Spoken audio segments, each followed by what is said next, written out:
The fabled return to the Paperclip is at last a reality for the drivers here in the Integrity OCTANE Series. We've been waiting since last October to come back to the hallowed grounds of the Martinsville Speedway, where the championship picture changed. And of course, we saw how that went the week after the championship finale.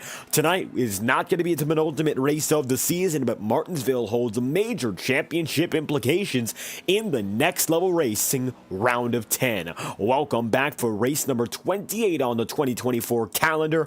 Martinsville, Virginia brings back the Martinsville Speedway, the half-mile circuit known best as the Paperclip. It's the return of the Paperclip, as we mentioned. 200 laps in our main feature tonight as the Octane Series looks to round out its qualifiers for the championship race. Drivers are taking times in qualifying as it stands, and with 2 minutes and 30 seconds left to take their times, we're going to figure out who is the quickest on the board. So far, your short track aces have done a good job in qualifying, but it's going to look rather different as for the first time all year long, Ethan Lane will not be in contention for the victory. I'll be your host, David Kreutz, live on FTN, commentating and producing. Great to have you all back. It's a pivotal time in the championship race, and the best drivers, they all know success is necessary now.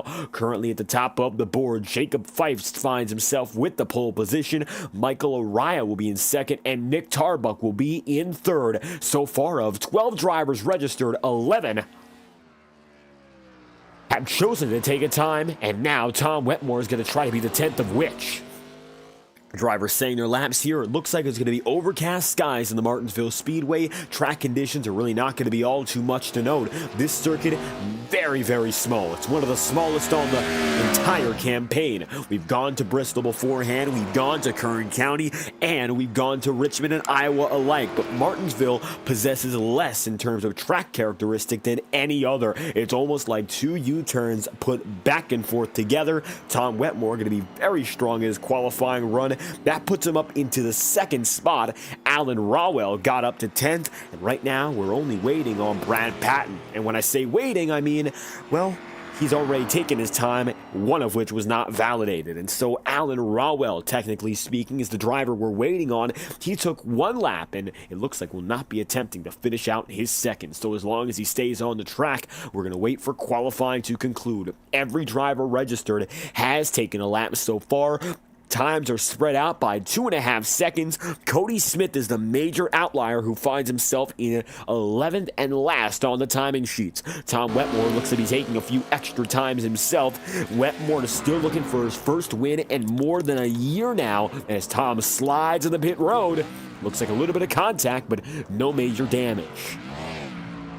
Last night for the number 51 of Wetmore, a little bit of a tension late in the event as he was involved in one of the final wrecks on the day. Wetmore coming in from one lap down to get inside of the top 10, only to find himself involved in chaos, and he ended up with his race finishing on the wrecker. Tonight, of course, Wetmore still has championship aspirations in the Octane Series, and what better place to start than the front row? He's going to have to deal with, though, another of his championship rivals, and that will be the number 36 of Jacob Fife. Right beside him. With qualifying concluding, Jacob Fife is going to grab the pole position. 5 minutes of final practice, and the number 36, who won at this circuit in the Integrity Ignite Series, grabs the pole position once again.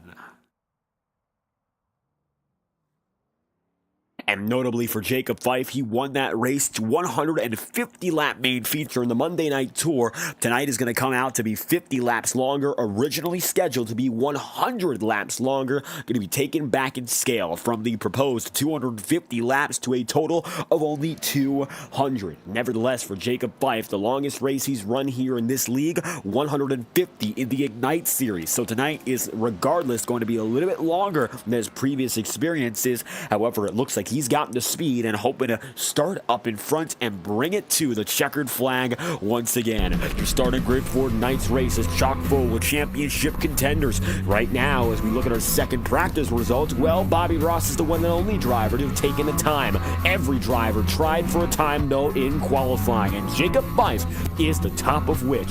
His quick time of a 19.09 puts him up into the first position, and Fife is looking for 2 consecutive wins in Martinsville in this league across both series.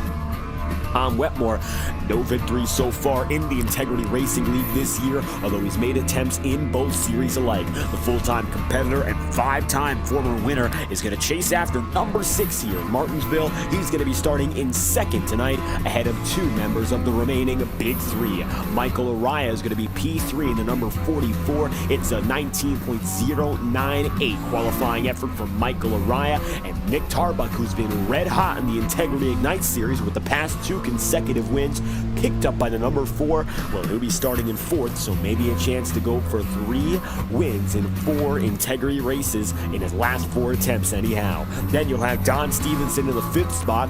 Galen Gidman will be in 6th, first time he's competing with this series at this very circuit. And Ross Cato, the man who won in this event last year, he's going to be starting in 7th. His miracle upset victory was the difference between being eliminated in the round of 10 to make it into the season finale. So for Ross Cato, he knows how big this race is. It could be, of course, a dream maker when it comes to the championship. Bobby Ross is going to start in 8th, and Sam Nietta will then and there be in 9th, with Alan Rawell in 10th, and your final 2 drivers on the starting grid, the number 11 of Cody Smith and Brad Patton, the one and only driver not to verify time here in Martinsville. 12 drivers, 6 filled rows. Now, we're less than 2 minutes and 20 seconds away from racing. That's your starting grid for the return of the Paperclip 200. And so far, a majority of drivers have attempted at least 1 lap. 6 times have been validated. Nick Tarbuck is going to be once again at the top of the board, and familiar championship contenders, and the more we whittle them down, it looks like some of those double-duty drivers are up at the top of the points, and that's what happens here. Consistency is key, not just success, but also making it into each and every race. Tom Wetmore slides again into pit road, and Ross Cato goes right there under him. Now, attendance is becoming, of course, such a big factor, because if you want a points buffer, you've got to get those bonus points from somewhere. Can't expect them to come out of thin air, and so the drivers who have made it to almost every single race on the season have that big advantage. And for some of these drivers who race in the Ignite Series, they've gone to this track previously, and maybe that's going to be an even bigger advantage, racing against similar fields with similar talent and quality. All the while, it's a different car. So while that has also, of course, made its own impact all throughout other seasons and other races, these Xfinity cars and Gen 4 cars aren't all too different at a track like Martinsville. Now, don't get us wrong, these Gen 4s are quick at this circuit. Right now, top time in this session is a 19.091, so hitting sub 20-second laps are nothing to scoff at. Nevertheless, it's not like you can make up any extra time through those corners. You gotta slam it down to the inside. That's the quickest way it can go. Even if you're fast down the straightaways, you gotta adapt for the corners right, and if you don't do that, you're gonna end up with a significantly slower lap as Brad Patton heads down to pit road himself. Tom Wetmore now the only driver on the track. Once again, he'll be taking some extra lap times here and all the way up to the top side of the wall, and it looks like he won't be able to come out with all too much speed. Nevertheless, gunning up to the top side, that lap time comes in at a 19.8, so 0.6 of a second slower than a normal lap. And now Tom Wetmore heads to pit road. Fastest driver in this session, back-to-back Monday night winner Nick Tarbuck, looking for what would be career victory number 6 on the Tuesdays. It'll be his 5th of the season and his 7th overall on the year. His quick time coming in at a 19.091, a 10th ahead of the next best driver.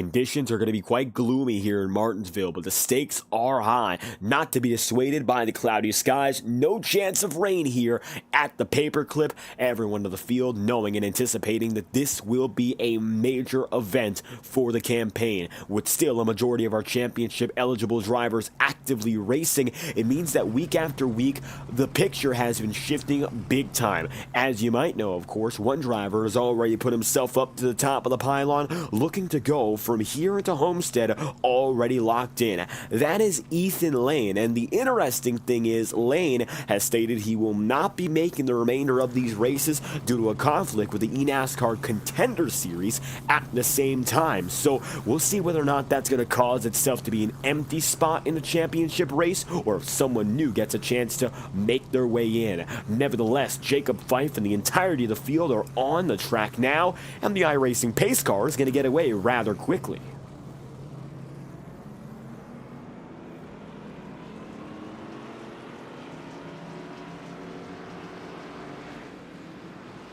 And if he didn't get that pole position here in Martinsville, I'd figure that Jacob Fife is already one of the race-winning favorites given his profile in the past few weeks at the short tracks. Iowa, Martinsville, in the Integrity Ignite Series. We mentioned his average finishing position is inside of the podium. He has been wonderful in his last couple of races, not only on the Monday Night Tour, in which he's gotten himself a victory and the top 5, but also in the Octane Series, remaining consistent and now finding himself inside the 10-point window. 7th right now with respect to his seed, so he's not going to find himself in the best of places, but a victory tonight, of course, will negate all that's come before him, and it would be substantial. Right now, we talk about the half-mile circuit in Martinsville, Virginia. Well, track conditions are going to be very constant throughout the entire night. Cloudy skies look to be the norm. Track temperature is going to be coming in at 68 degrees Fahrenheit. It is going to be a cold track, and we're mixing it with cold tires. Going to be a little bit risky here, but these drivers won't have to worry about burning up their stuff lest they get involved with an incident. 12 drivers tonight. It's a small field, but a small circuit will give them just enough room. Championship picture, it's go big or go home this week and the next, and Jacob Fife is looking to find himself back to victory in Virginia. Your Ignite Series winner at this very track will lead the field through the opening turns, side by side with Tom Wetmore.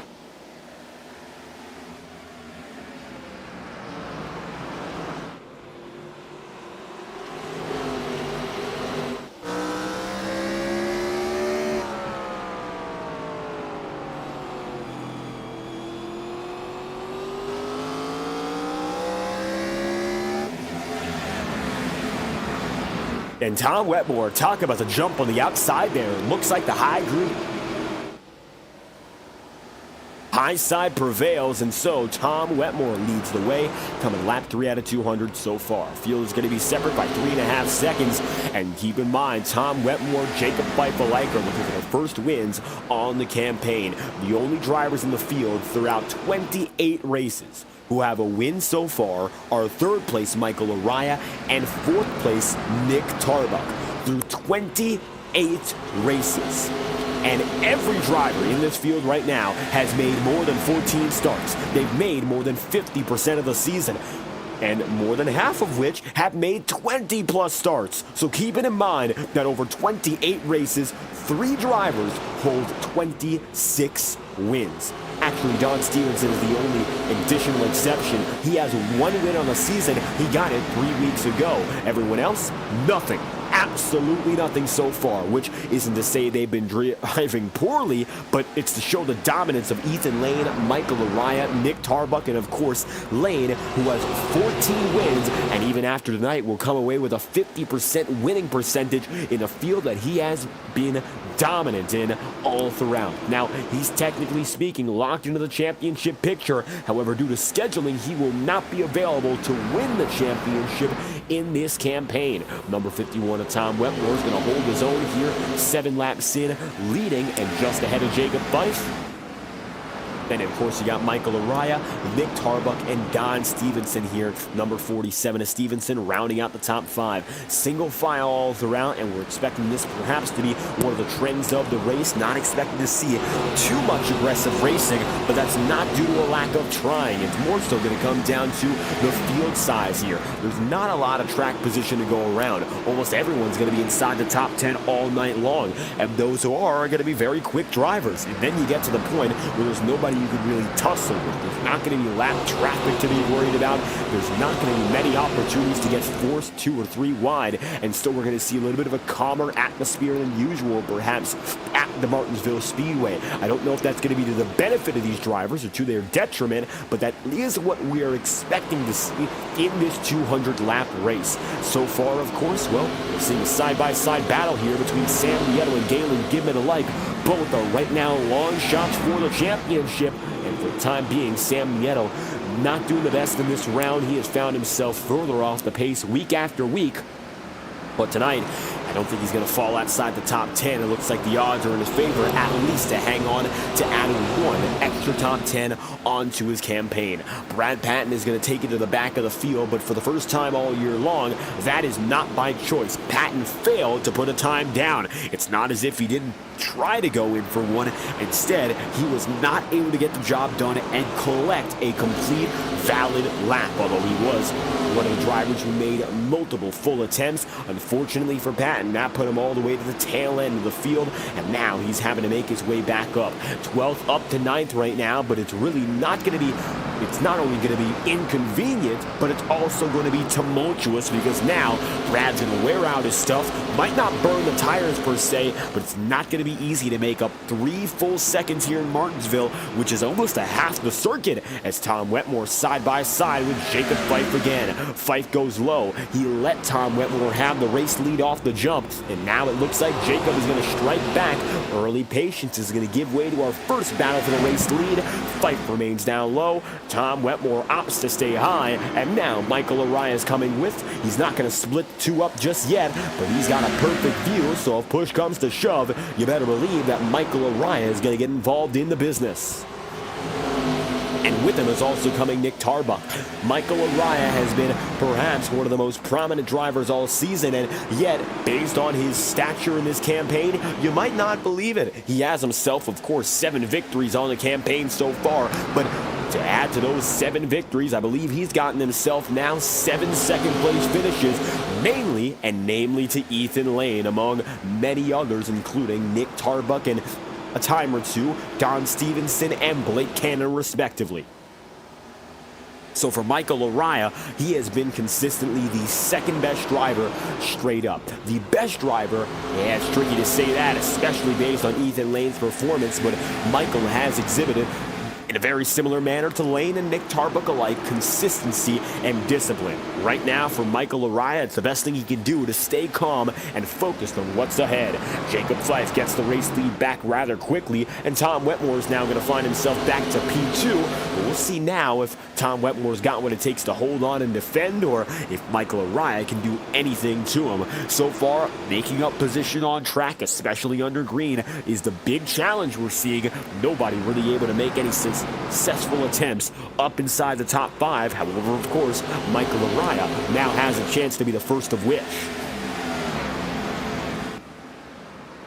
Taking a look low, there's the number 44. Michael Araya is still right alongside Nick Tarbuck. And while they're not side by side just yet, they do remain as close as they can be, coming to lap number 20 here of 200. So stints are going to be pretty basic here tonight. 200 laps on the table. Drivers can expect to go somewhere around 66, 67 laps and go all the way on a 2-stop strategy. So realistically, we're going to see drivers aiming to go for a 70-lap stint each and every time around. 73 times over gets drivers to lap 210, so if they're capable of going 70 laps, they would be capable of going for a restart or 2 after the checkered flag is supposed to fly. So preparation is going to be key here, and thinking about the races, it could be 3 70-lap sprints. Going to help these drivers out, preparing their fuel numbers and also maybe preparing their strategy with respect to making moves.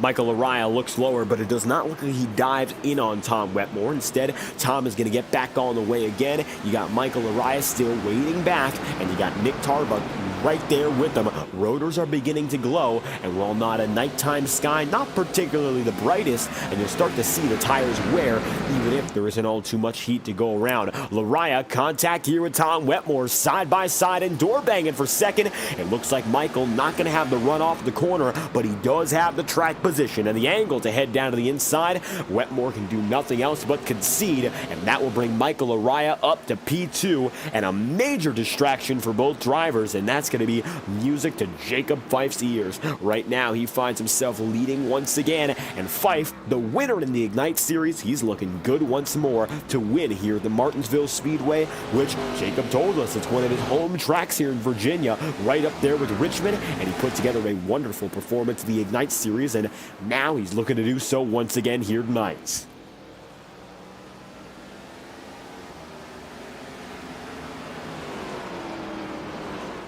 A year ago, we went to Martinsville. You might remember that fabled championship battle, and it's a story in itself as much as the track has become one. Ross Cato was the driver, of course, who was able to advance into the Final Four, but many forget that the final driver who was knocked out is your current race leader. Jacob Fife found himself on the outside looking in as a result of Michael Lariah, or rather Ross Cato, making it through and breaking into victory lane. Michael Lariah right now could, of course, take that Cinderella story away from the number 36 of Fife if he gets back up there, but so far Fife is not in win-or-go-home jeopardy. However, last year he was and was eliminated at his home track. No chance for him to win the championship as a result. This year he gets the job done in the Integrity Ignite Series, able to take the lead in the final 35 laps and come away to victory lane as the caution flies, and the reason being is Bobby Ross. Yellow flag is out for the first time tonight. Looks like a single car spin, and so we're going to take a look back now and figure out what caused it. Instant replay. Bobby Ross in the 45 up top and loose, and that it was. It was a half spin at that, but it looks like a danger to Alan Rawell on the circuit, and so a safety yellow flag is going to be pulled 30 laps in out of 200. About half the field, if not more, decide to head to pit road, including Tom Wetmore and company, and so pit road going to be busy for the first time tonight. Let's take a look back now and see exactly what's going on as the field decides to head down a pit road for strategic calls.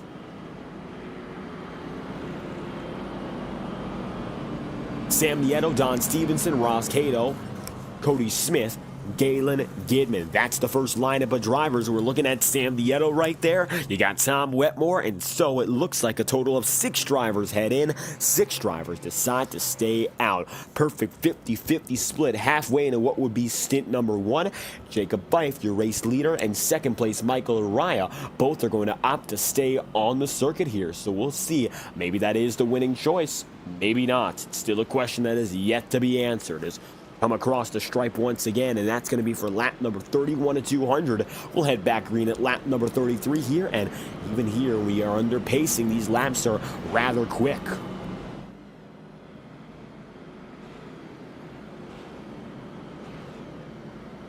Running pace lap times at just about 44 seconds, and compared to a track like Talladega, that's about 4 or 5 seconds faster than what we were running at the 2.66 mile circuit in the Octane Series in previous events. So Martinsville Speedway, no matter how you slice it, a rapid circuit with respect to its pace, even though speed's not being all too quick, doesn't hinder these drivers from putting on fast-paced racing at the small scale. Half-mile track is going to look for its first restart of the day, 1 lap to green, and so we'll go back at it at lap number 33 here. Jacob Fife low, Michael Lariah up high, and there's Nick Tarbuck right with.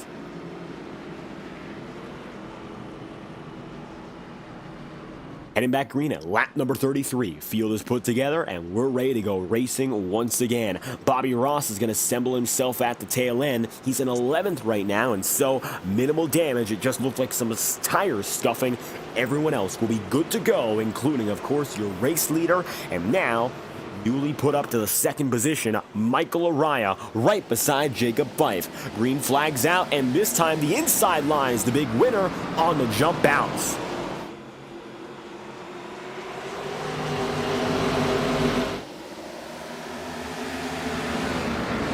It's a notable contrast compared to, of course, how we saw that start beforehand. And as it stands, it looks like for Michael Arai, he's got himself back on the way. And while he gets through, it looks like still Jacob Fife is the cleared away race leader. Nick Tarbuck gets back to P3. It's a hornet's nest everywhere else. Side by side, multiple rows deep. And now Ross Cato going to be in there with Don Stevenson. Brad Patton is with Tom Wetmore. Missed the first real opportunity we've seen for multi-groove racing for however long it will last, though. We're still going to be questioning that. Ross Cato's going to try to work this bottom groove in, but he's got a little bit of a compromise to deal with.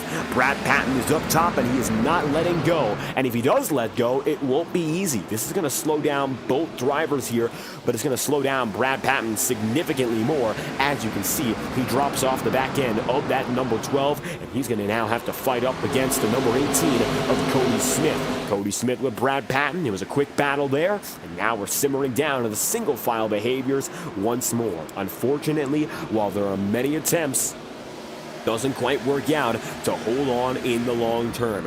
It's a tricky picture right now when it comes to these drivers trying to work it for long-term battles. A little bit of contact is going to be riskier there for Galen Gidman, and mind you, contact is detrimental, even more so than it was last year. We talk about the Gen 4 stock cars and their distinct silhouette in a way, and in many ways, as a matter of fact, that impacts the racing. Specifically here in the short tracks, one tap at a slow speed, it's going to be devastating because it's very challenging to get off another driver's bumper. That's something that makes drafting and the bumping nature of super speedways tricky to avoid, but it's not like you can back it down all too quickly. There's not a lot of room to get away from other drivers, so one minor hit would make all the difference between maybe getting away scot-free to reset a corner and a major impact and incident alongside the rest of the field.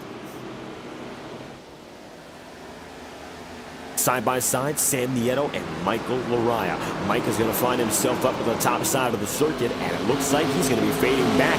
He started this running second place. He's down to sixth. Tom Wetmore is going to be the new race leader, as it looks like now new tires are starting to take over Jacob Fife, and you can see the risky play for Ross Cato to go up to the top side, something we didn't quite expect to see. Nevertheless, it's going to work out, and even though Jacob Fife has that preferential groove, it looks like it isn't going to be anything of an advantage, and a shocker at that. Here comes now the number 12 around the outside with Cody Smith, and that's the difference of 30 laps when it comes to tire. So far, it looks like for the first time all night long, the outside groove is the place to be to pass, and Jacob Fife is being passed by as if he's a roadblock on the circuit, not as if he's driving out there alongside the rest of them. Somewhat shocking development, and we say somewhat because 30 laps is always a very significant difference when it comes to tire wear, especially given the fact that 30 laps is about half the run here in Martinsville. So drivers are getting that chance once again to split the stints, not only when we come down to pit road and maybe go for a quick final pit stop, but also splitting the stint by pitting early to kick off the race. We'll see whether or not that's the advantageous position, though, because maybe it's going to give drivers like Fife and Company reason to go down to pit road and try to run a little bit longer. Now, based on that first caution, their maximum length and stint should come into about 75 laps. Won't make all too much of a difference when it comes to, of course, going the distance, which you'd still need about 100 laps on one stint to go. However, it does make a difference with respect to maybe trying to get a little bit longer and make it to lap 150 before your final pit stop. And if you can do that, then you'll only have a 50-lap run to deal with these drivers around you, whereas, well, it looks like there's still going to be 2 pit stops necessary for the drivers, including Nick Tarbuck and all those who are on old tire and new tire alike. So if Tom Wetmore can go 70 more laps, or shall we say 60 more laps, he's up to lap number 16 already, he'd have to go to lap 106. He'd like to go for another cycle. He would have to spend about 60 more laps on the track and then come down to pit road again at about lap 170. This is definitely a short-term gain, but can't quite say if it's going to be a long-term one as well. It is definitely going to be an advantage right now in picking up time and building ahead of the rest of the field, but now the question really becomes what happens when these drivers start jostling back and forth for track position when the old tire group now gets That's new tires, and the rubber you're looking at here that is all brand new becomes shredded, worn out, and ancient by all competitive standards. I mean, right now, nobody's running slow times. Jacob Fife that time through on 49 lap old tires ran a 19.827. His fastest time is a 19.191. So the gap between those two numbers only comes down to 0.7 of a second here. There's really marginal gains to be made out of that old rubber versus new rubber debate. And I think a large part of it just comes down to having the grip to go around the circuit at a high speed. Isn't necessarily about the raw pace, but having that minor aerodynamic advantage of just working the top side better, that's where drivers begin to pass. And you'll see Bobby Ross is now coming up on Nick Tarbuck and Michael Araya alike. That's going to move Bobby up into the 8th spot. And Jacob Fife now is going to be the next driver ahead of him. So it looks like, with the exception of Alan Rawell right now, every driver on new rubber has made it by at least one driver on old tire. And with the exception of Bobby Ross and Alan Rawell, every driver on new rubber has gotten by every driver on old rubber. That just goes to show the difference between new and old tire. Dalen Gidman right now is the 6th best of those on new tire. He is better than every driver on new tire, including the best of which, or rather, the best on older rubber. That's Jacob Fife. So significant difference in 30 laps time makes a 6th place car a leading car, and vice versa. Tom Wetmore now going to face some pressure from Ross Cato and Cody Smith, all three of which are drivers who have not yet won this season, and they're coming together for the first time tonight and perhaps for the entire season as well. Not many times have we seen Cody Smith, Ross Cato, and Tom Wetmore in the same battle for the win. Maybe the last big example was Atlanta, in which almost everyone who still survived was in it for the chance to win, until of course Don Stevenson came away and collected the checkered flag. Now the question remains, which of these drivers here has a chance to go the distance and maybe get the job done? Now, of course, they're going to answer that among themselves, but first, who will lead into the next stint? Now with Cody Smith running right behind Tom Wetmore and running significantly quicker lap over lap, Tom's in a little bit of trouble, and we got to see whether or not defense is enough to keep the number 18 at bay as we take a ride on board now with Cody Smith.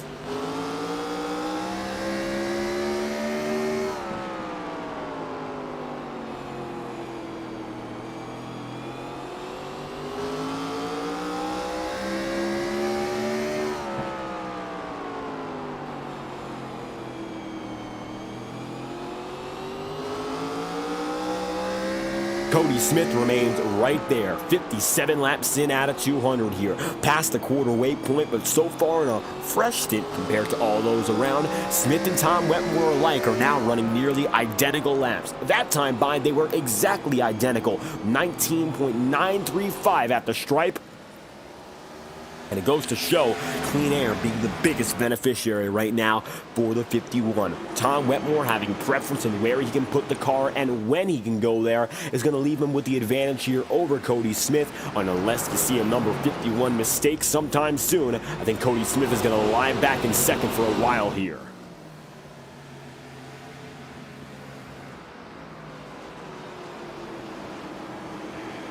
Recent addition to pit road, Alan Rawell, he just went one lap down. Looks like voluntarily going down and in with minimal damage, so we'll see what's up next for Alan as he finds himself in the 11th position. Not going to fall any further back than 11th here, but hopefully he can get back on the track, maybe get himself a chance for a top 10. That, of course, remains to be seen. So far, Ross Cato is in 3rd, Sam Nieto's in 4th, and Don Stevenson is in P5, 60 laps in at 200. And for Ross Cato, of course, a win would be major, the site of his very first career victory, and so far that is his only win in his Integrity Racing League career, one that came with much fanfare and ended up delivering him a second-place performance in the next week's race at Phoenix and a second-place performance in the 2023 championship, propelled him to unseen heights. This season has been a little bit of a struggle coming back off of that near championship high. However, it's been just enough to remain eligible for the title, and a victory will be exactly what he needs to replicate that same phenomenon. We saw how well-equipped Ross Cato came into that season finale. just needs to get himself the ticket, and he can go all the distance. Coming away with a podium very recently as well, Ross Cato finds himself 2 points above the cut line right now, and he's come alive in that last round as he needs to once again.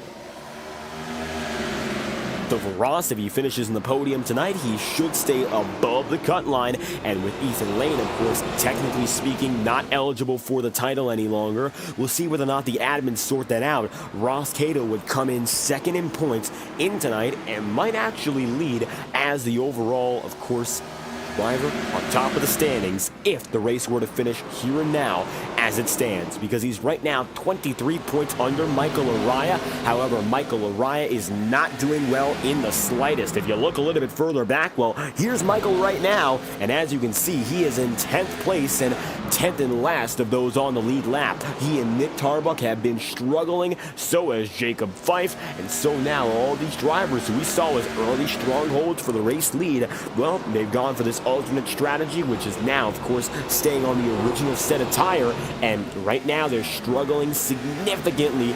66 laps in, Jacob Fife, of all drivers on the oldest rubber, is still hanging on for an 8th place run ahead of the likes of Nick Tarbuck, Michael Araya, and Alan Rawell. Brad Patton going to bow out early, and it looks like his night is done and done, retiring in the 12th position.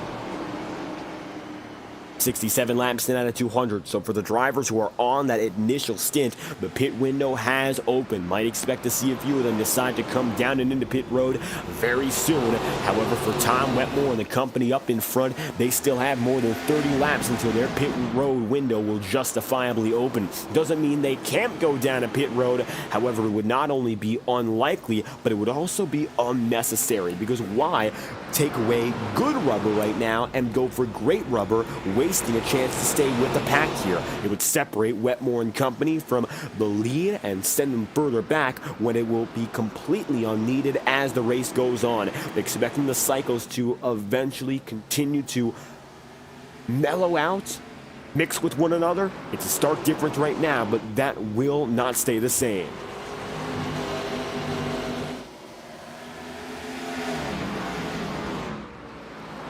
70 laps in out of 200. So far, it's going to be Wetmore, Smith, and Cato 1, 2, 3, with Sam Nieto then and there in 4th. Don Stevenson rounds out the top 5, and then there's that significant gap all the way back to Galen Gidman. Galen right now is going to be struggling, although on new rubber. It looks like for the number 9, this night is not really coming naturally anyway to the Galen Gidman team. There's of course a great opportunity here for the drivers who of course aren't in the front of the field to continue gaining. Maybe for Galen Gidman and Bobby Ross, it would be beneficial for them to go down and get new tire. They're right alongside Fife and Tarbuck and Michael Araya, and Alan Rawell, of course, is a lapper, but they were all on the same strategy. So maybe for Ross and for Galen Gidman, they can do something different here and go in with the drivers like the 4 and 44, and bailing might not be the worst thing possible. Jacob Fife just got by there. Bobby Ross, it looks like Bobby falling back in a P10.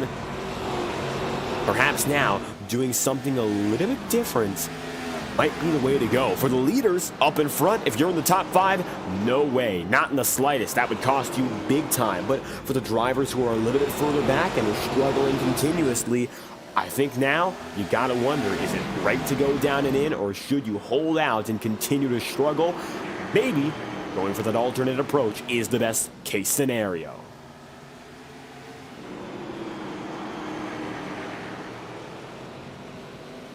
.75 laps in this time bind. So far, it looks like not a one of the drivers on old rubber have decided to go down and in. They're going to continue holding out. Going for this long-form strategy is going to be maybe not a risk, but definitely an unexpected ploy, as we were expecting maybe drivers to bail in quicker because of that significant disparity of 30 laps. Despite that fact, Nick Tarbuck, Michael Araya, Jacob Fife, all of which have been resilient, have decided not to go down and in, and instead they're biding their time, waiting for the perfect moment to strike. Maybe it's going to be a little bit longer and further ahead on the horizon, but so far 80 laps in with only one brief yellow flag, not expecting to see all too many interruptions tonight. I think Jacob Fife and company understand this too. They're going to try to stretch it and push their luck for the first pit cycle, maybe to help them out on the second and final, in which they won't have to be as aggressive fuel-wise.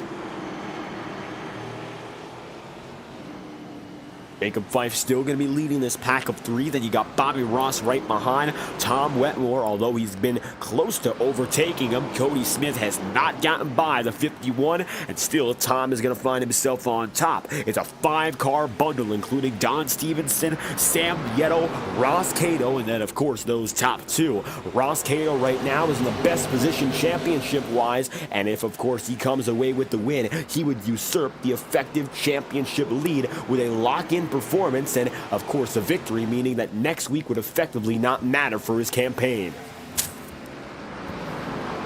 2 final weeks of action in the Integrity OCTANE Series, the first of which is going to be not at the Homestead Miami Speedway, because Homestead is going to be our championship finale. However, up next on the schedule, well, it's a familiar track all the same, and it's a circuit that we have previously crowned champions at before. 156 laps at the Phoenix Raceway, which was the site of our championship race in 2023. That's where Ross Cato and Seth Noel had a wonderful battle for the championship. It went the way of Seth.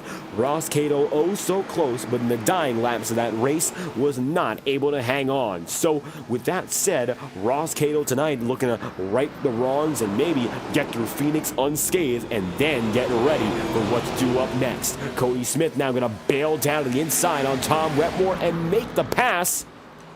51 for the first time all night long is going to falter and give way to Cody Smith. Cody getting that advantage, and now coming across the stripe, new race leader, the Next Level Racing Chevrolet, up and ahead. Not all too often we've been able to say that past the quarter-wave mark of a race. Cody Smith has continued to show speed, but he has not been able to make things work out with race pace, which has been so detrimental for his cause. A quick driver, and that's never been in doubt, but when it comes to the big picture, the long term, that's been the Achilles heel of this team, and maybe at last things are going to change.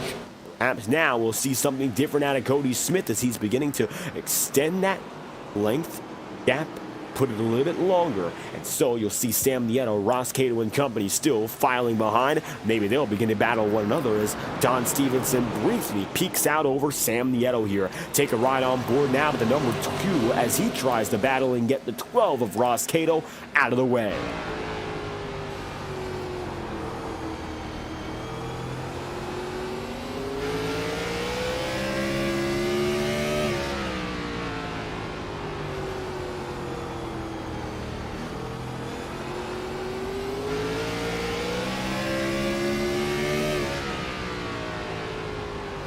Over the past couple of laps, Sam Nieto, while slightly, has been noticeably faster than Ross Cato. Getting good rotation out of the corners, but can't get that exit off of 2 and 4, which of course is blocked by the driver who's just ahead of him. And this is where being a roadblock is unfortunately a necessary and consistent portion of the strategy game here in Martinsville. It's something you really cannot avoid, whether or not you want to be a roadblock and block the apex, block the best part of the circuit, or if it's unintentional. It's something a driver cannot avoid. It's whether by choice or by chance, and so far for Ross Cato, that's the exact same thing that's holding him up on Tom Wetmore. Whether or not Wetmore gives him a gap is the difference between whether or not he passes. It is incredibly challenging to do something like that naturally, which is disheartening for the drivers, but gives them all the more incentive to race with aggression. And then you have to think about aggression and its consequences, because what if you make a massive mistake, and in that,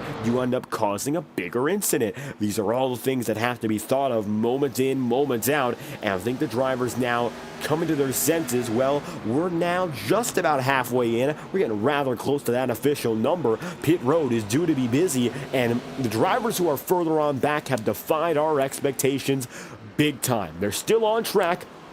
Matter of fact, they're battling one another. If you want to go take a look, that we will. 6th, 7th, and 8th, all of which have stayed out now for 90 laps. And it looks like the one-stopper will be possible. 2-stop, we said, was in the cards from the very beginning. And so far, about half of the field has decided to play to that strategy book. But the rest of the field has decided to take it from the very first lap and take it from the start and try to bring it at least halfway. Looks more and more likely that halftime is going to be the time for pit road to come alive for everyone here.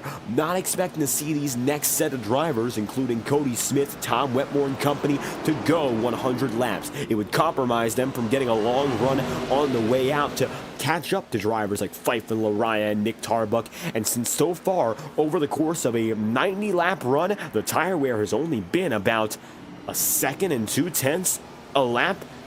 Given what we've seen on other tracks, that is marginal. And over 50% of the race, when you're only losing maybe 5% of your lap time over the entire run, it's not terrible. Not terrible at all. And so I really do think now you've got to reevaluate if you're at the front of the field. These drivers might not look like threats now, but they're on the lead lap. It's still fair game. Michael Lariah now going to be leading the bunch of those on the original set of Goodyear rubber.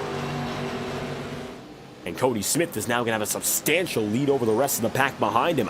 Talk about breaking away. Well, Cody Smith now has a 1-second lead over Tom Wetmore. And it looks like while Wetmore is still going to be ahead of Ross Cato and company, these drivers are not gaining in the slightest. Advantage is still going to be clearly with the number 51. Then you got Ross Cato coming up, the number 2, Sam Nieto alike, and Don Stevenson in the 47. 95 laps in out of 200 coming to lap number 96. Ross Cato looks high. He's going to dive up there and maybe going to bring Sam Nieto with. As Sam decides to go, he's going to take it to the bottom.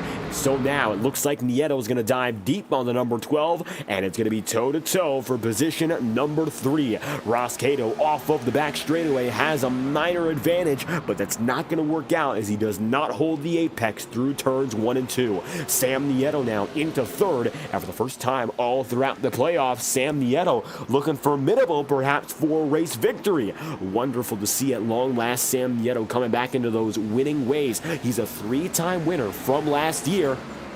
And to act as if he hasn't been here before is completely wrong. Matter of fact, it's a straight up lie.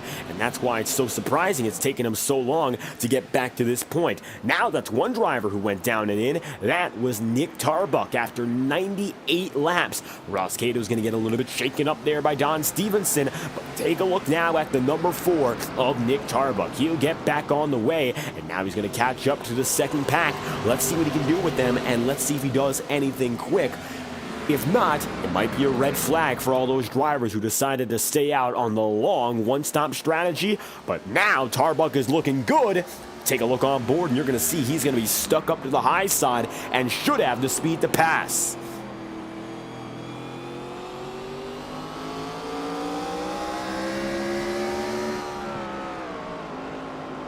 Getting a run now on Ross Cato, and these drivers will not make it easy, but you can see now Tarbuck is as fast as they are on the inside as he is on the outside. Not going to be easy in the slightest, but now Nick is going to pave the way and try to get through Wetmore and Tom Wetmore alike. It looks like it's going to be pretty easy for the number 4 to get back on the lead lap. Perhaps now as he runs side by side with Sam Nieto briefly, Tom Wetmore is going to lay back, and that he does. Don Stevenson now decides to opt into pit road, and a little bit earlier for him after 71 laps, cautions out, and the reason being, it looks to be Bobby Ross. Ross is going to spin for the second time today, cautions out. Halfway yellow flag. And an incident, Bobby Ross is going to spin around alone, and it looks like nobody else gets involved, but another safety yellow on the day. Bobby Ross, second incident he was involved in, and so now, as we get back on the move, 103 laps in at 200, Bobby Ross in a brief spin bring us back to pacing.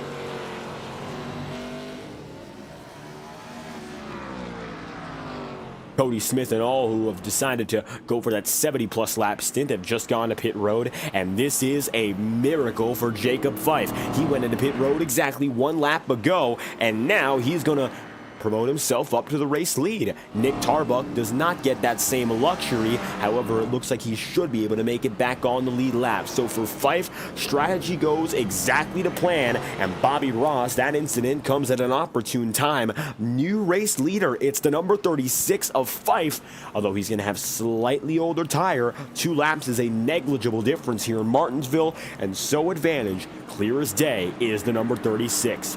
Cody Smith, Tom Wetmore, Sam Nieto, 2nd, 3rd, 4th, all coming out of pit road.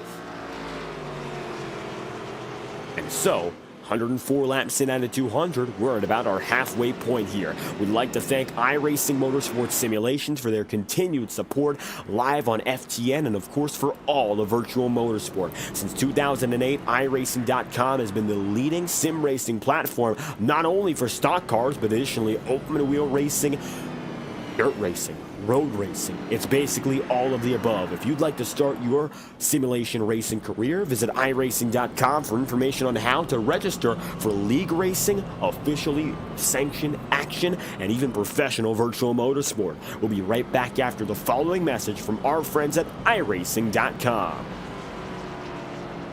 Racing isn't easy, but experiencing it is. iRacing puts you in the driver's seat with the industry's leading sim racing game. Drive on laser scan replicas of the greatest racing circuits from around the world. Go head to head against other drivers chosen by skill-based matchmaking to ensure competitive racing at every level. Compete across all your favorite series. In officially licensed cars, engineered to deliver the most accurate driving experience possible.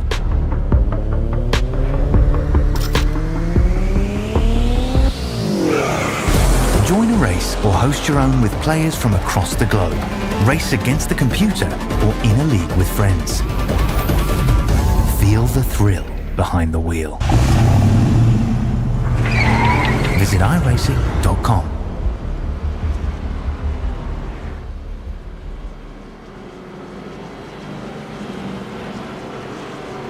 Returning to green now with 93 laps remaining. It's your second caution of the day. Bobby Ross involved in both of which, luckily nobody else is going to accumulate any damage. Just a little bit of a slide and tapping himself out. The number 45 goes around, and so pit road is a hot spot for everyone tonight.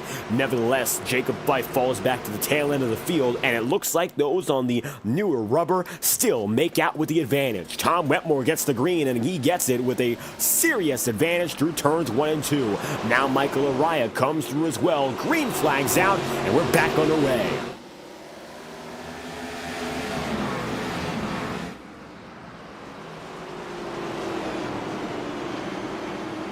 Ross Cato going to be so far up the circuit, it's going to cost him several positions. He went all the way up to that safer barrier and luckily comes out unscathed, but could have been a significantly worse outcome if he made any contact in the slightest. Now Ross is going to find himself further back. Here comes the number 18 of Cody Smith. Smith dives through on the bottom. Tom Wetmore gets the race lead. Jacob Fife just went down to pit road. And interestingly enough, the number 36 is going to find himself all the way down to the back of the pack. Fife, it looks like, serving a restart penalty, and so the number 36, the night goes from bad to worse as he's due to go 1 lap down here as Tom Wetmore comes across the stripe. Now this has major championship implications if there's not any additional yellow flag, and of course if he's not the lucky dog, Jacob Fife is going to find himself significantly under the cut line, and it looks like once again trouble brewing here in Martinsville for the league owner as all of a sudden he's going to find himself down to 10th. Meanwhile, Don Stevenson, Bobby Ross, and Nick Tarbuck,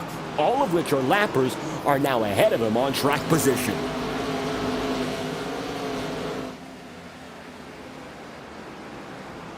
And keeping your eye right now on Nick Tarbuck, he's the last driver to be off the lead lap, or shall we say the first of which. He's in 7th place right now, 1 lap down. 6 drivers remain on the lead lap, and I'll tell you this much, I think most of which are fairly content to be there. Ross Cato, I don't think is content, though, to be in 6th. He's been having a wonderful day. His sights are set on the podium, and I don't think a top 5 will even be enough here for the number 12 campaign. Of course, they're looking to get a little bit further above the cut line, coming in +2, and right now going to come in as the net third place driver in the title fight. 5 drivers make it onto your championship finale with an opportunity for the title. So Ross Cato now going to lose a spot to a lapper here, and not looking the best for Cato. As you can see, a significant spread from Ross Cato up to Tom Wetmore. 3 seconds between every driver on the lead lap here, and so Tom Wetmore running away. 86 laps to go. I don't think he's going to be looking back in the slightest here.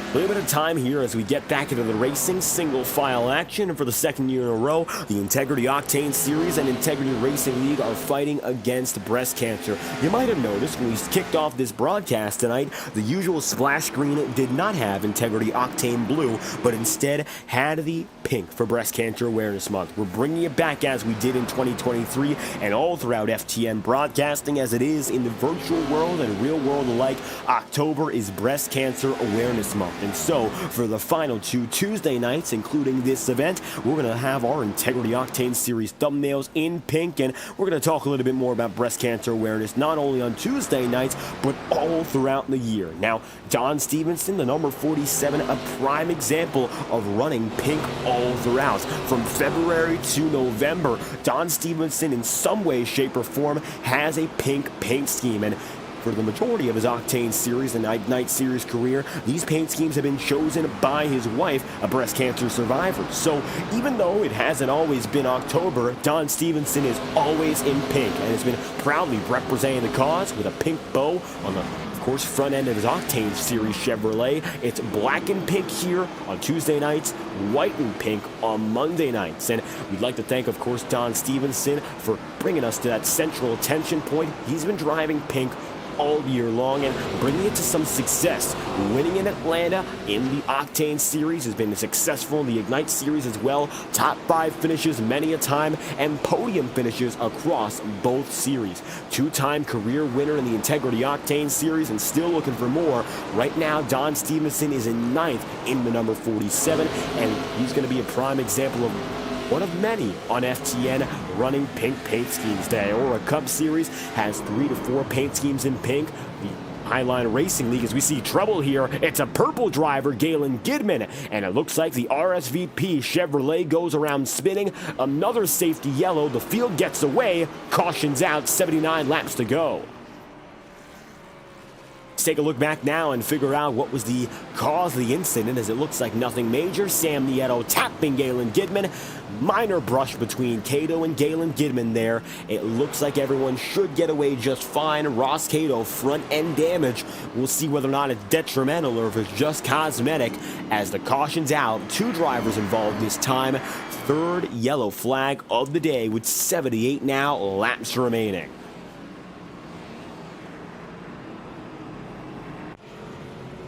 Ross Cato heads down to pit road. Galen Gidman stays out on track. Now Sam Nieto is going to take the race lead overall, whereas Tom Wetmore, Michael Araya, Ross Cato, Cody Smith, and Nick Tarbuck all come down and in. Nick is now going to be on the lead lap. Bobby Ross will be next up to take another lap, and now Jacob Fife is 5 laps down. Don Stevenson is 1 lap down. So, very bad news here for Jacob Fife. Keep in mind when we talk about the championship picture where the number 36 is. A successful night is necessary for Fife here, and right now, well, it looks like it's panning out to be the opposite of just that. Jacob Fife came into this race 7th place, and of course, as you can see, only 6 points under the bubble. Nevertheless, not a good place to be in. Multiple drivers already eliminated. Sam Nieto finding himself -12. Don Stevenson -13. Nicholas Ward, not being here tonight, puts himself into win or go home territory next week, although I believe Ward is out for the championship in 2024. So this is really going to be the worst case scenario here for Jacob Fife, because ahead of him right now, Don Stevenson is, Sam Nieto is, Tom Wetmore is, Nick Tarbuck is, Ross Cato is, and Michael Laraya is, and of course Ethan Lane irrelevant to the conversation as it stands. So right now for Fife, this is a nightmare scenario, and it's going to be, of course, to his detriment, and everyone else benefits. maybe a chance to pull it together, but he's going to be 4 laps down here, and he would need at the minimum 4 yellow flags to put things back for a chance at a lead lap finish, and that doesn't even guarantee a top 5 or a podium or a win. So this is the worst place to be in here if you're in that number 36. Jacob Fife's got to find a way, but if he's going to find one, he's going to need luck, and he is going to need time on his side. 2 things that are never guaranteed in motorsport.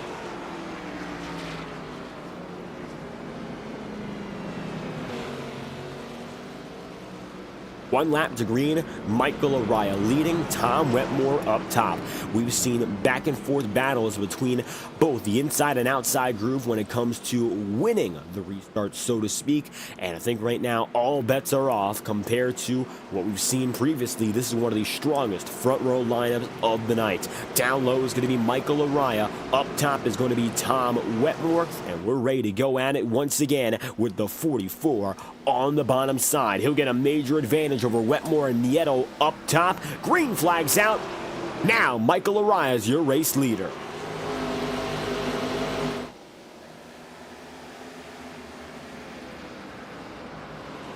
Michael Araya heads to the bottom side and immediately takes the race lead. With them, Tom Wetmore. Now you got Cody Smith in third. Single file the entire field is. It's a 3-second gap from here down to 9th place in Don Stevenson. Everyone going to be nicely organized, but as you can see, the inside has again the strength in numbers. Something that isn't all too common or apparent in most of these oval races except for the super speedway events, but here tonight it has become prominent once again. So far it looks like a strong performance from all those in the bottom groove, with the exception of that initial jump in which Tom Wetmore got it over Jacob Fife. It looks like running on the bottom has been preferential for the restarts, which isn't anything to be surprised about with 70 laps to go coming very, very soon. Another restart might be necessary for someone like Tom Wetmore to get back in a groove. We'll see how he hangs out here as we've gotten ourselves a few short runs in a row. Everyone right now except for Bobby Ross and Don Stevenson is on new rubber. 5 to 7 laps old at the very oldest here, and so tire wear will be negligible and speeds will be very much as quick as they've been all night long. Galen Gidman going to be passed here by Nick Tarbuck. That will move Nick back up at a P5, and the Lucky Dog making substantial moves already. 70 laps to go and still counting down. Sam Nieto 4th, Cody Smith in 3rd, Tom Wetmore in P2. Top 10 overall, we go from 1st to 10th. We'll have Michael Araya leading and Tom Wetmore then in 2nd. Michael has 7 wins on the campaign. With the exception of Don Stevenson and Nick Tarbuck, nobody else behind him has 1.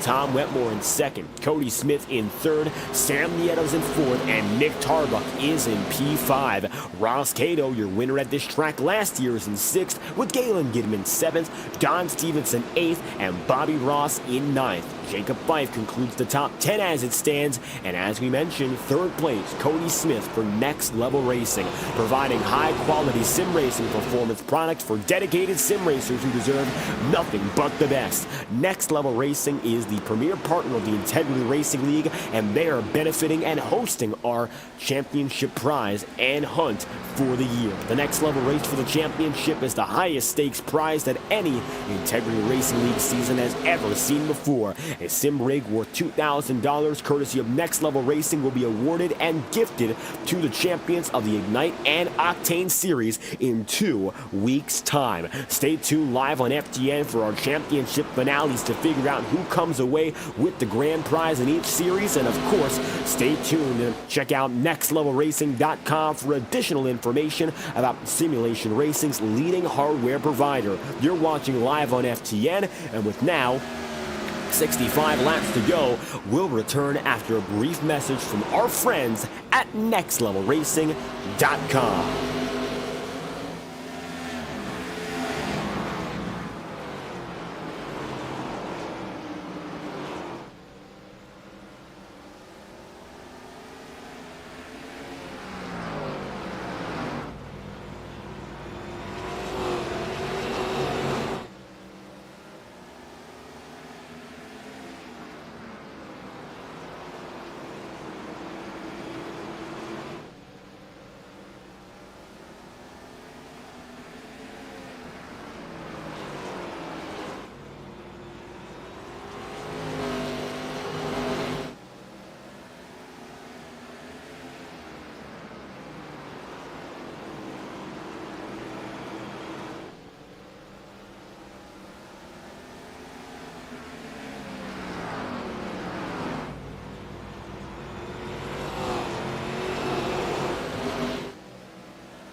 61 laps to go. Michael Araya advantageous. Cody Smith and company are battling and jockeying for the third spot. Welcome back to the return of the Paperclip 200. And so far, the Paperclip has given us good, mostly clean racing. Short track action never comes without its, of course, moments of a little bit of intensity and aggression. But so far tonight, we really haven't had all too much of that. Tempers have not been flaring. We had one minor multi-car incident. The other two were single-car half spins. So relatively speaking, it's been a safe night here on the track. Brad Patton and Alan Rawell, the only retirees, and everyone else doing a wonderful job staying on the circuit and really giving each other no issue. 59 laps to go and time still ticking down. Gotta see now Sam Nieto and Nick Tarbuck, the closest two drivers to one another. If, of course, we're not counting Cody Smith and Tom Wetmore, because it looks like now Cody's closing in on Tom Wetmore rapidly. With Michael Araya up and ahead, it would be another repeat winner, so to speak, and Michael Araya, of course, being an 8th victory on the campaign if he collects the checkered flag tonight. And the improbable tale of three drivers dominating one full season continues on. Don Stevenson once and Blake Cannon once have been the only drivers to break through and snap the cycle. Otherwise, it still has not been done, and it's something that we really didn't expect to see in the first 10 races, really didn't expect in the 15 first races, and coming into the championship chase, the next level race for the championship, we knew to be defined by those three drivers, but it's unbelievable that they have won 26 of 28 races with potential to go the distance for 28 wins, something we have never seen when it comes to three-car dominance. But of course, we're breaking and defying expectations here week after week in the Octane Series. Side by side, it's going to be Cody Smith and Tom Wetmore going at one another here. Smith is going to find himself real close here to Sam Nieto and almost playing bumper cars. Nick Tarbuck getting in the mix as well. Side by side through the opening corners. No, they haven't gotten there just yet. We're expecting that to be the next step. Last time we saw drivers 2x2 was just before our most recent caution, with Ross Cato fading away. Now, Cody Smith is going to try to look for a mistake. He hasn't quite found one. Neither has Sam Nieto. And opportunities are marginal and minimal at that here in Martinsville. That's what makes it all the more difficult. And track conditions have not really produced anything when it comes to slippery and slidey tires. Tonight, tires have really mean less than we expected, less than they have all season long. The track temperature is only 72 degrees Fahrenheit. It has rose by about 4 degrees, but that's not really enough to bring any substantial change on track. So we'll discount that for the time being and focus more so on the fact that drivers are looking for room where there simply is not. Taking a ride on board now with the number 18 of Cody Smith, and this should explain it a little bit better. Take a look at how low these drivers have to go for the optimal groove in Martinsville. Tom Wetmore goes right by the curbing. Cody Smith is less than a half groove up on him. For the life of a driver, you cannot go up above the lighter portion pavement. That is a death sentence for a lap unless you want to ride the wall, which, according to Integrity Racing League code and standard, is not a legal maneuver. So you gotta stay on the bottom. But if you're not on the bottom, well, you'll be passed. So how do you go lower to make a pass when everyone goes to the bottom? That's the impossible question to answer, at least impossible by traditional standards, unless you find yourself making moves and pushing people right around the way, or you go even lower down to the curb, which technically can be done, but it really won't do you any good because it might end up with you being damaged and the drivers around you being damaged. You also do not want to be responsible for a caution or any significant incidents. 48 laps to go here this time around. Now the field is going to be very far apart for the most part. Tom Wetmore is in second. Michael Araya is leading. And Wetmore right now still has not been able to ride into the sunset. Cody Smith is keeping him very honest here, but cannot once again poke a bumper, because poking a bumper is as good as spinning a driver out. That's the one real problem with the Gen 4 stock cars right now. Their short track packages as dicey as it was in real life, and their super speedway packages potentially even dicier.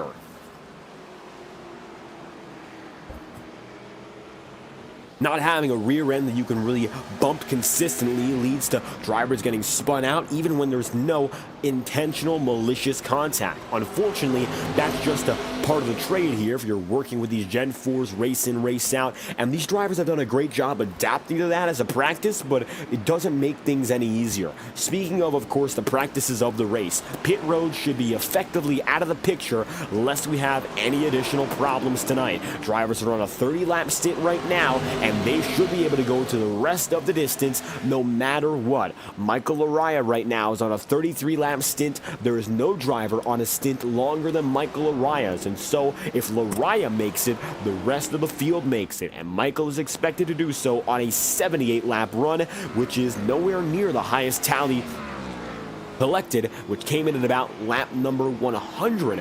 So Michael Araya right now finds himself in good standing, and I think he's going to have a chance to go all the way here on what has been a very basic two-stop strategy. However, for him, he decided to gamble and stay out for the first 100 laps on one set. Everyone got equalized at about lap 120, and since then, Michael Araya has been running away. Look further back now, and you got a battle. Now Cody Smith found his way low, and Tom Wetmore is going to be out of the preferred groove, and with that, side by side into turns 1 and 2 again. This time, Cody Smith has the key advantage, and Tom Wetmore nowhere else to go but up. But up for him is bad news because it drops him back to third, and now he'll look for a slide job. It won't work out. Now he's got Sam Nieto on his back end. Sam tries to go high, and once again, just like Tom Wetmore, that maneuver fails, so he'll have to slide back to the bottom. No dice, and still, it's going to be Cody Smith getting the best of it. Tom Wetmore, the man who falls back. It's a position-for-position swap. Only one position is going to be altered, but overall it does set the tone here for Cody Smith as he begins to run away in second. Tom Wetmore still occupies P3. A good run for Wetmore tonight is going to be of course, big deal, but it's not going to be game-changing. As it stands, Tom Wetmore finds himself 3 points under the cut, so he was bound to find himself very close no matter what happened. He should come out on the positive side tonight based on what we're seeing, but it will not be anything too crazy, and I don't think Tom Wetmore likes settling here for a third place, let alone second place finish. Now, Bobby Ross decides to go down and in. He and Don Stevenson might be the only two drivers in jeopardy of going the full distance, and so it would have to be Don Stevenson up next, who is in 8th place. Who goes in next? 38 laps to go this time by, and now Cody Smith for Next Level Racing on pace for what could have been the best of championship contenders, but he's turning things around with a big race here tonight. Maybe a chance for him to come to victory lane as a playoff spoiler for Next Level Racing. Visit their website at nextlevelracing.com and you can find out where to get the best sim racing hardware products on the market. We'll bring you your final promotional message of the night, courtesy of nextlevelracing.com, and return here for the virtual Martinsville Speedway with uninterrupted coverage of the return of the Paperclip 200. We'll be back after our final messages of the day, courtesy of our friends at nextlevelracing.com.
battle continues here with 31 laps to go at the tail end of the top 5. Nick Tarbuck, Sam Nieto, Tom Wetmore now together, but you'll see instead of Wetmore getting away, it's instead now Cody Smith in second. 30 laps to go live on FTN, and we're coming to the final stages of action here from the virtual Martinsville Speedway. And with Michael Araya, of course, up next on the table for what could be another of his 8 victories on the season, well, it looks like he's going to find himself locked in, if not mathematically, by the force of a victory. 29 laps to go, and it's been a while since Michael Araya has gone to victory lane. Ethan Lane in the last 10 races has won 7 of which, and he's been on a fantastic victory streak opening up this season and the playoffs, of course. We keep in mind the only playoff winner besides Ethan Lane so far was Don Stevenson. Neither Nick Tarbuck nor Michael Araya were able to get through on him, but now it looks like it's going to be Araya getting that open chance to take a victory.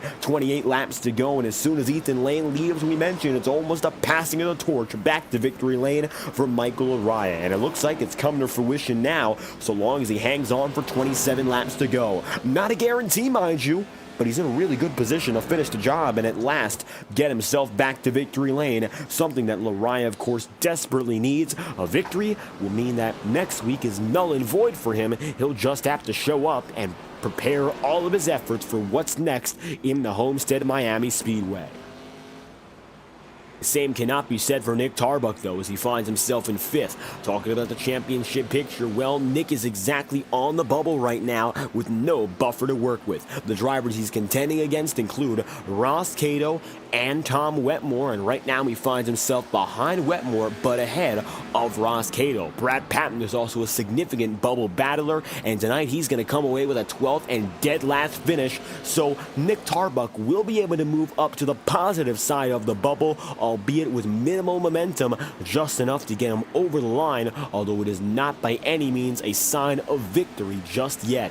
Nick is going to need a much better race at Phoenix to really seal the deal, and I think right now he's got to understand he is eligible for both championships. He is locked in, doubly so, to the Ignite Series campaign, and now the Octane Series, well, just a few moments away for him. A few laps could be the difference between victory and defeat and going home early in the title battle. With 23 laps to go, currently Nick just has to hang on for a top 5, and he should be in a comfortable position to control his destiny next week in Phoenix. However, with 22 laps to go, as we tend to do on FTN, we're going to crank it up with iRacing's best cameras. The best broadcasters are chosen, of course, by the best cameras and vice versa. Visit trackcams22.com for additional information about iRacing's leading camera provider, and we'll return after we get loud and live with 22 laps to go, courtesy of our friends at trackcams22.com. Let's crank it up here in Martinsville.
16 laps to go and still counting down. It's going to be even still. Michael Araya finding himself the race leader, and the battle on back rages on. Sam Nieto and Nick Tarbuck are going to go at each other here for fourth. That's if Nick has enough to muster the strength to go for a pass.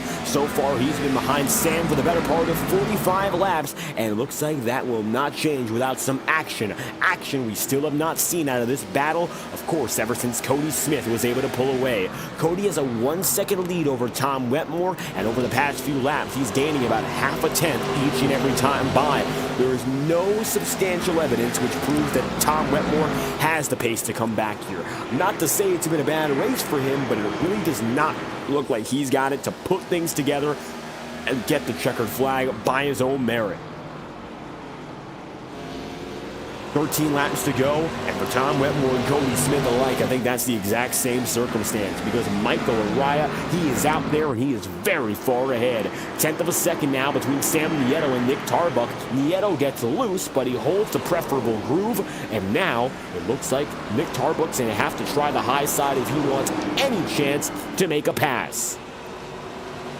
Nick goes up top, going to get some good momentum now out of the back straightaway. Just comes down and not failing through the first portion of the corner, and now it looks like he's working something up. Second groove is not something we've seen out of the drivers on the same level of tire wear, on the same number of laps.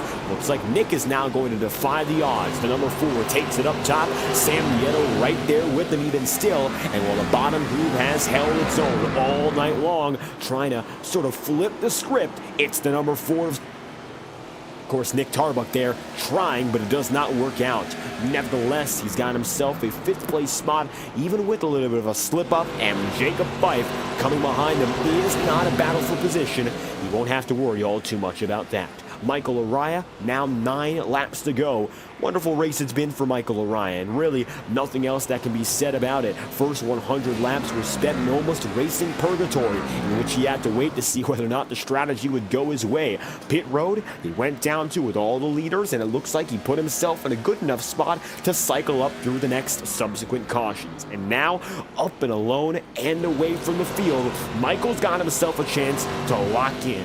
This was expected, I will say this much, but we didn't know whether or not Michael would get his lock in with the victory or just by pointing his way through. He has a substantial advantage in the points regardless, so even if he was to slip up just a bit in this round, we were most likely going to see that number 44 back going for the title. But with 7 laps to go tonight and an advantage now of 8 seconds, I think Michael Araya knows he just has to make it through cleanly the next few sets of corners to be an official contender for the Next Level Racing Championship here in the Octane Series. 6 laps to go this time around.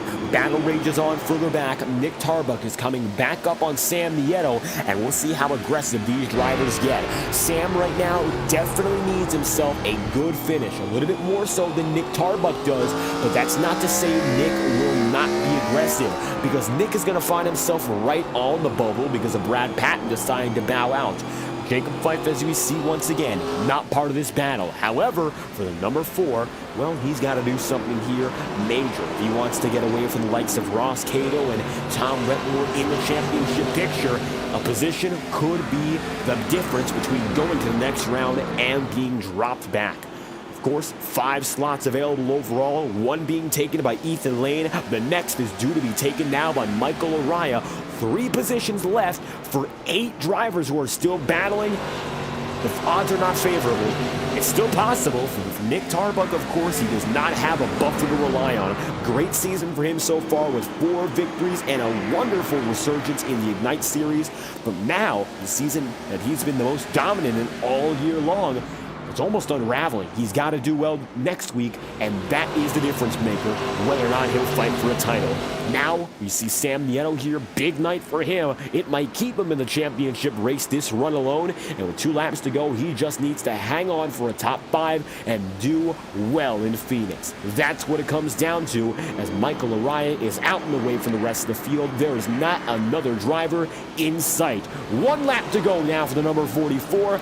Michael Araya looking to get the job done here in Martinsville. This would be win number 8 on the illustrious campaign for the rookie, a first-time driver with no previous Octane Series experience. When he came in, it was evident he would be a title contender, and now as he comes across the start-finish line, he's looking to seal the deal. Checkered flag is out, and Michael Araya will be a contender for the title in 2024. Advancing to your series finale, Araya punches his ticket, winning from the Martinsville Speedway here in 2024. The rookie wasn't here for last year's upset, but tonight, while predictable, a stunning performance for Michael Araya. Win number 8 in his career, and he's coming down to the start-finish line to already celebrate it.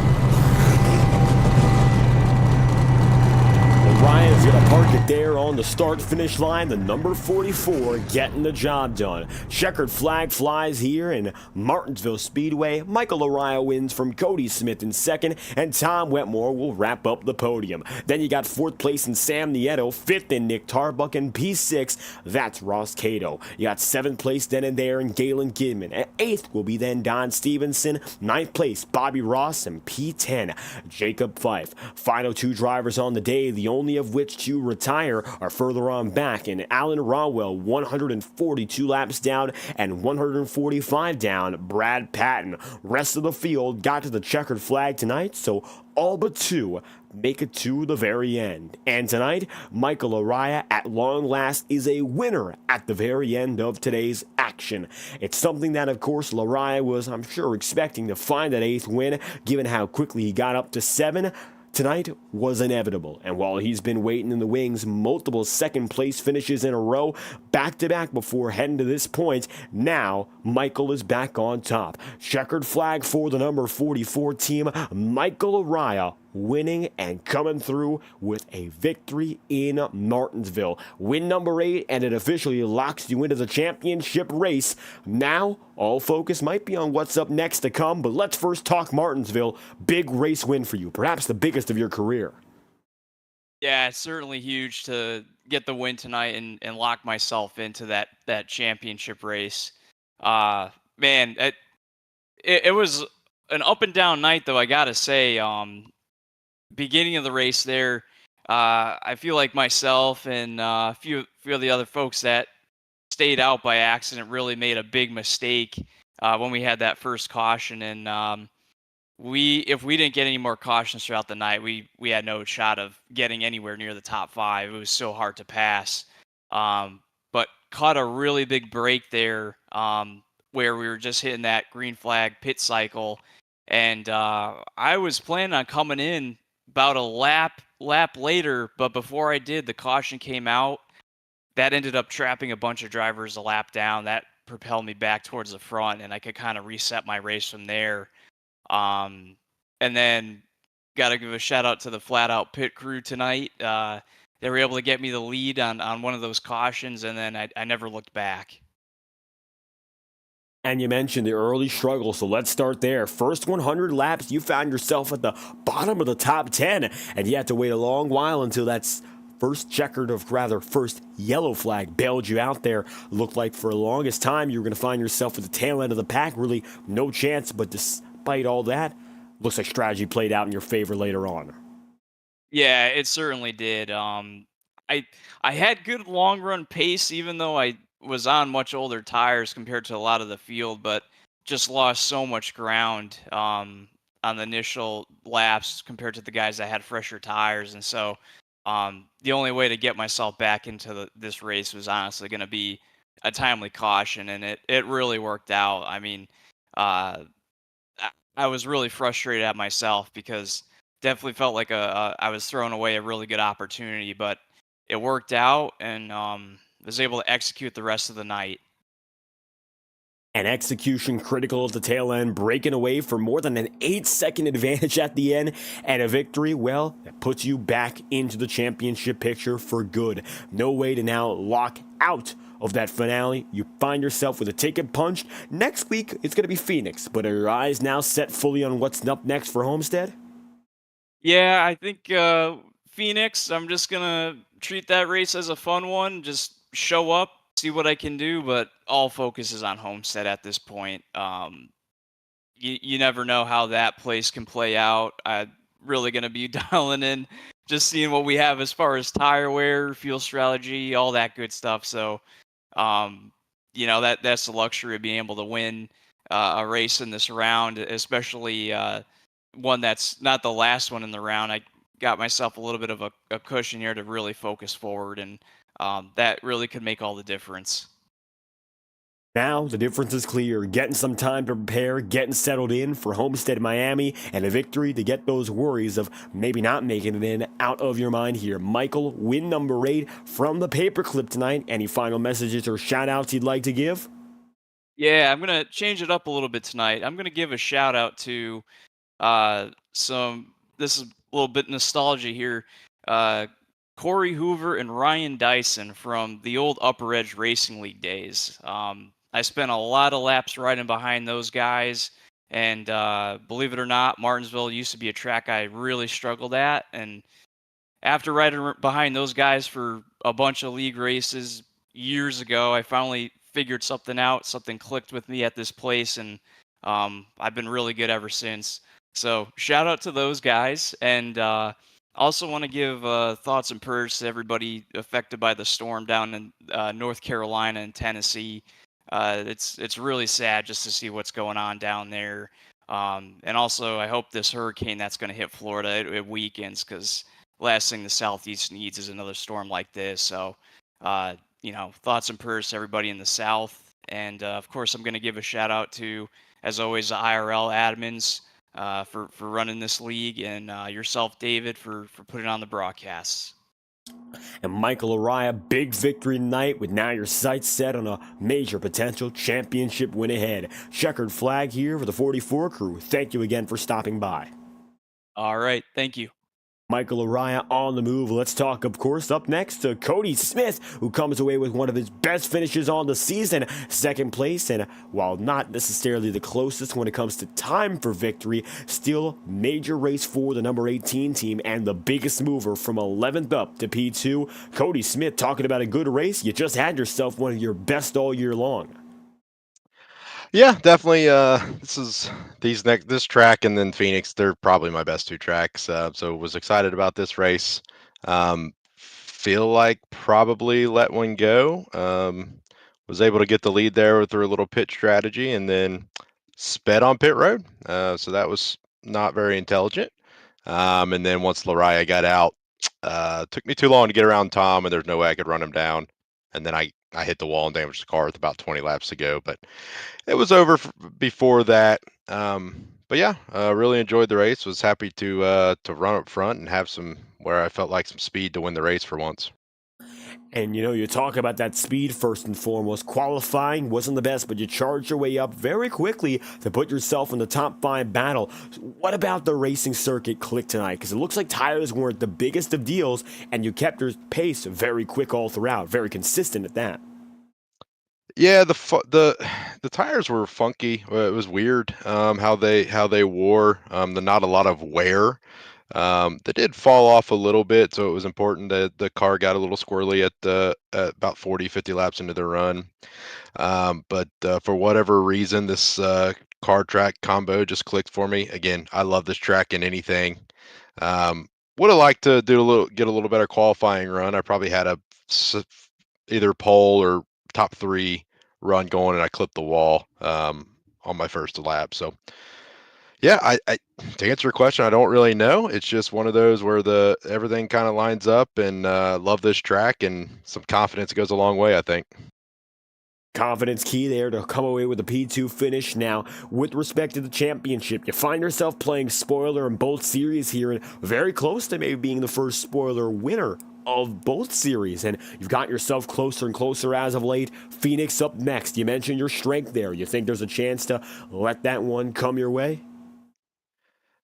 Yeah, I mean, I'm not going to call my shot, but I think that's probably my best shot at winning on the whole schedule. Um, no Ethan, unfortunately. Congrats to him for making the Contender Series. But hey, when you got a guy going pro, he's no longer in your race. That opens the field up a little bit.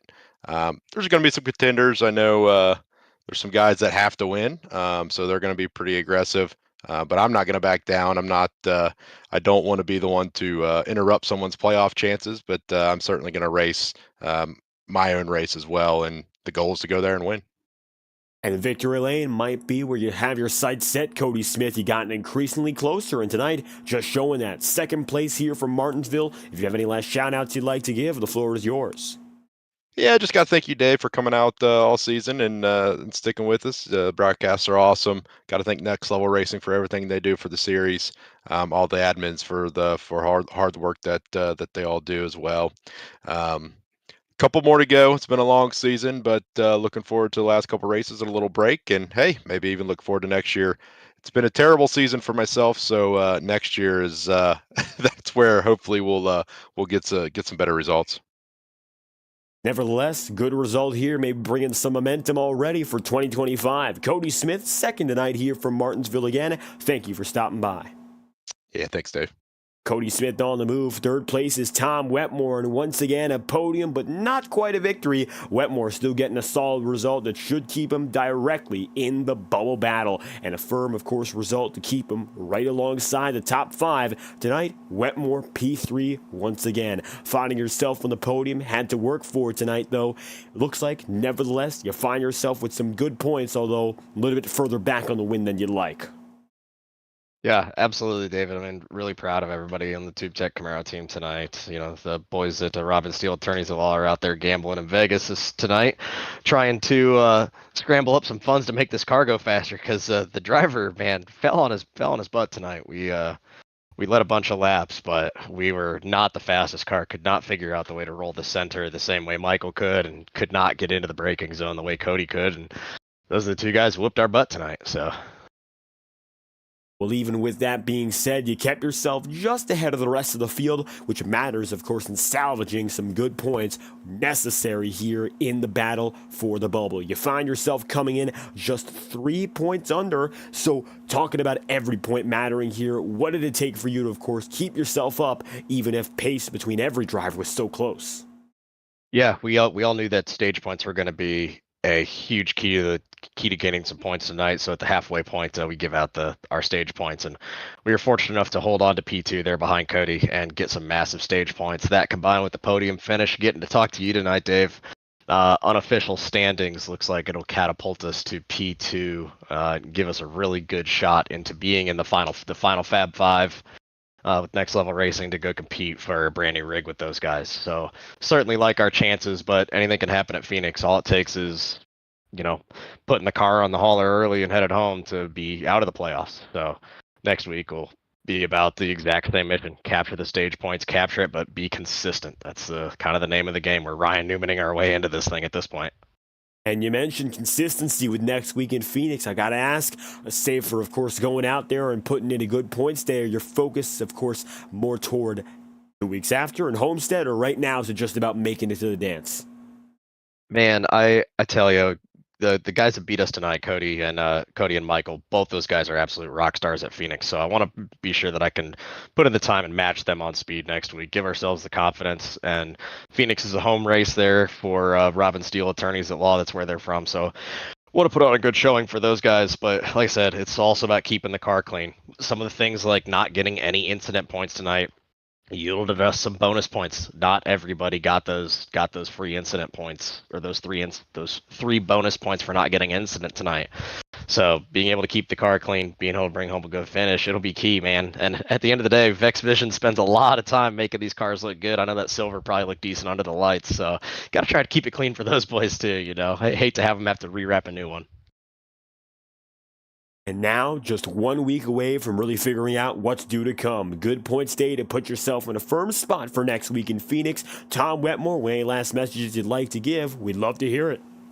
Yeah, it's October, so naturally that makes it Breast Cancer Awareness Month. I know have some survivors. One of them is in the chat tonight, so got to give a huge shout out to those who obviously have to deal with that and have, whether they've been able to pull it off or whether or not they've ended up on the opposite end of that deal. So really important month for that, to raise awareness for breast cancer.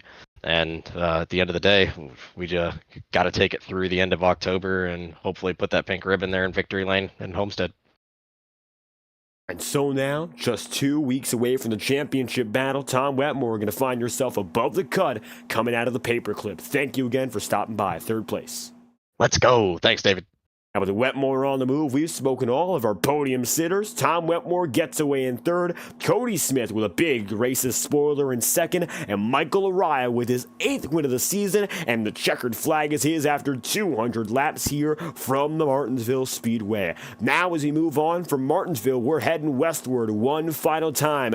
Avondale, Arizona, the westward push for 156 laps determines who makes it into the championship spectacle and who will have to sit out. The final 5 will be determined next week, same time, same place on a Tuesday night here in the Integrity OCTANE Series. You've been watching live on FTN coverage of Race 28 in 2024. Here, the return of the Paperclip 200 in the Martinsville Speedway. I've been David Kreutz, commentating and producing, and if you enjoyed, make sure to leave a like on the stream and subscribe to the channel for more virtual motorsport content all throughout the week, from Monday to Sunday and every day in between. If you enjoyed tonight's coverage and you'd like to join as a driver, visit the QR code on your screen, scan it now, or check the links in your description, and you can find yourself, of course, a chance to drive in the Integrity Racing League both Mondays and Tuesday nights alongside every other broadcasted league that we cover on FTN. For the virtual Martinsville, Virginia, you've been watching the action of the Integrity OCTANE Series, and we hope you have a fantastic night.